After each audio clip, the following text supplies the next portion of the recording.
Hey, what's up, everybody? BDO44 coming at you with another video. All right, so I don't know how realistic this is because, to be completely honest with you, looking at the field, it's going to be very difficult to acquire wings.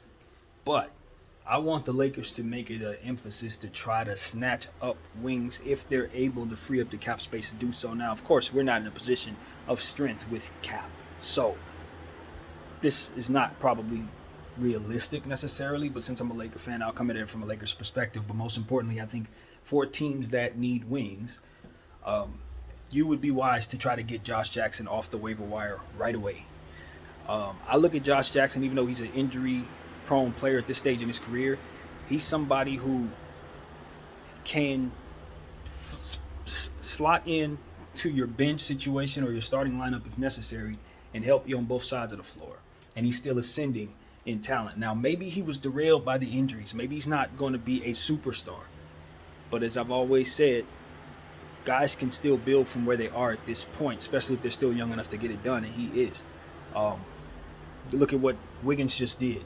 You know, it's one of those situations where now is the time to start believing in guys who take a little longer to develop, and Josh Jackson, it fits the mold.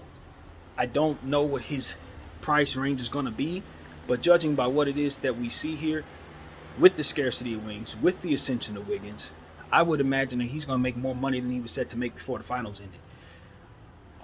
So, like I said, probably not realistic for the Los Angeles Lakers to just land anyone they want in this waiver wire situation. There are going to be other teams that are going to be able to get him, but I think the team that grabs him should be wise to be one of those teams that needs a wing.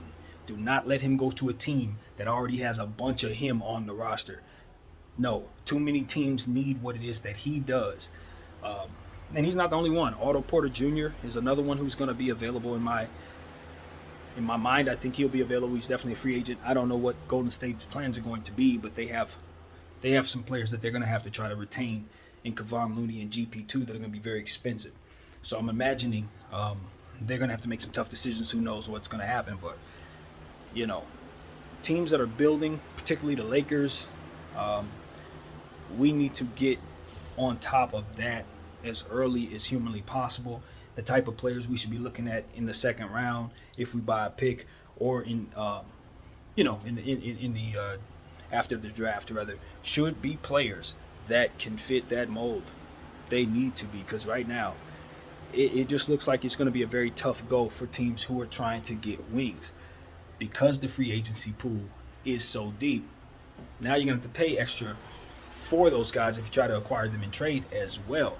So that just determines the price as a whole.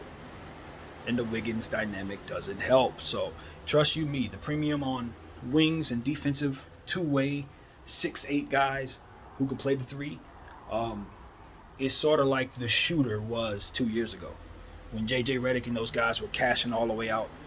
That is where we're at with that position, because it's just a scarcity of those guys, and the ones that are really, really good are flourishing.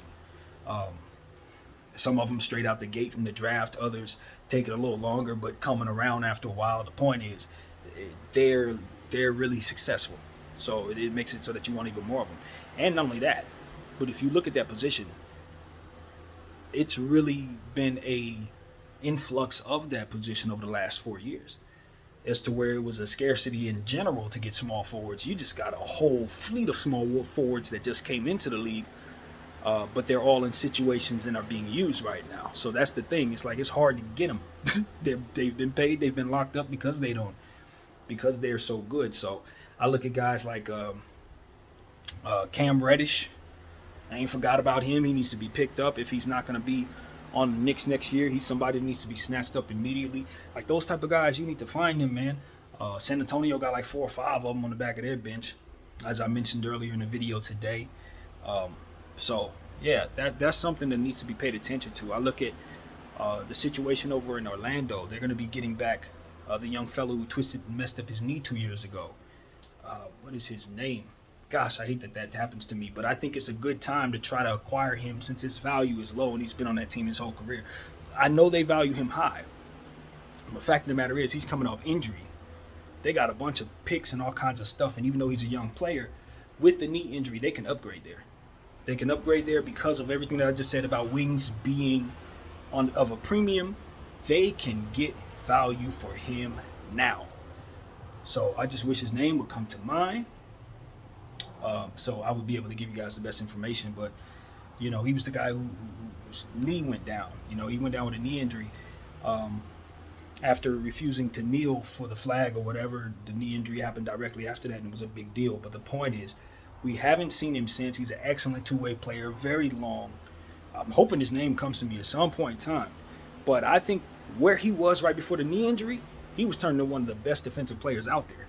And his jump shot was coming around. So all he needs to do is spend the next year or so getting back in shape, a.k.a. do the Clay thing, where he'll probably struggle with his conditioning for this season. But the season coming up after that, I think homie's going to be back to his normal self if he doesn't get another injury. So, yeah, I'm paying very close attention to that player because I haven't forgotten about him, even though I've forgotten his name in my brain, But nevertheless, that is the situation there. So I'm looking all around the league. I'm looking, well, who has the wings? Who got them? It's like going to Wingstop, man. Who got the wings? Because we need them.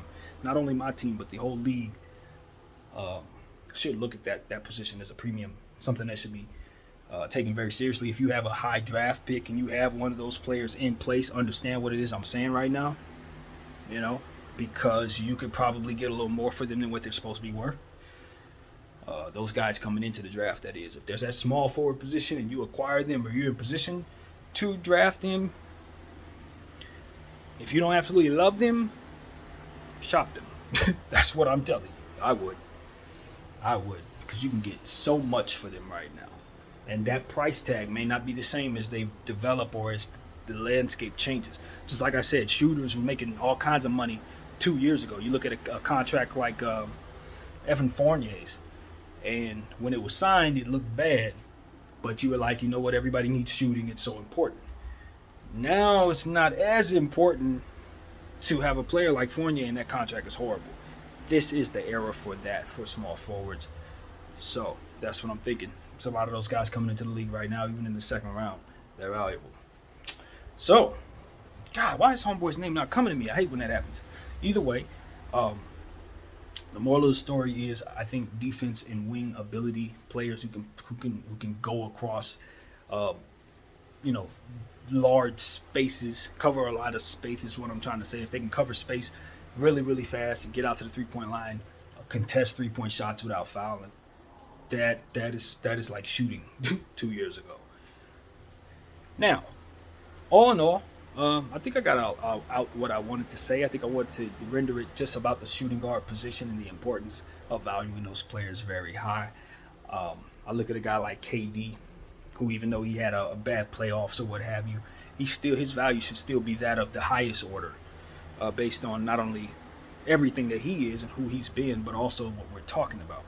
So that's something to think about, various players. So yeah, keep your eyes open, man, as the playoffs come about, or not the playoffs, the draft rather comes about. I will have various things that'll pop in my head, and I'll turn on the camera like I'm doing now and just bring it to you as is. My favorite time of year, BDF 44. I thank you all for watching.